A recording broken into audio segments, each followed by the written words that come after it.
Kanishka IAS academy ఎందుకు పెట్టాలనుకున్నారు అసలు?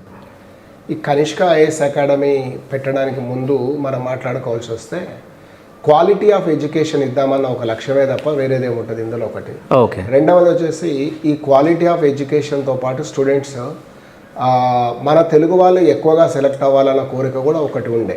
ఈ రెండింటితోటి మనం అప్పుడు ఈ కనిష్క ఐఏఎస్ అనేది 2008లో ఫౌండ్ చేయడం అనేది జరిగింది. ఓకే. వాస్తవంగా 2008లో మనం ఫౌండ్ చేసినప్పుడు కొద్దిమంది స్టూడెంట్సే వచ్చి ఉన్నా ఓకే.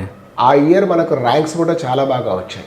ఓకే. ఆ సంవత్సరం ఎగ్జాంపుల్ చెప్పాల్సి వస్తే ఇప్పుడు 2 తెలుగు రాష్ట్రాలలో బాగా పాపులర్ ఆఫీసర్గా కనిపించే గంధం చంద్రుడు ఐఏఎస్ కానీ, ఓకే, లేకపోతే ఇక్కడ తెలంగాణలో మొన్నటి వరకు కరీంనగర్ సిపిగా చేసిన అభిషేక్ మెహంతి, వీళ్ళందరూ మొదటి బ్యాచ్లో ఇక్కడ మన దగ్గర ప్రిపేర్ అయిన వాళ్ళే అన్నది చాలామందికి తెలిసి ఉండకపోవచ్చు. అవును.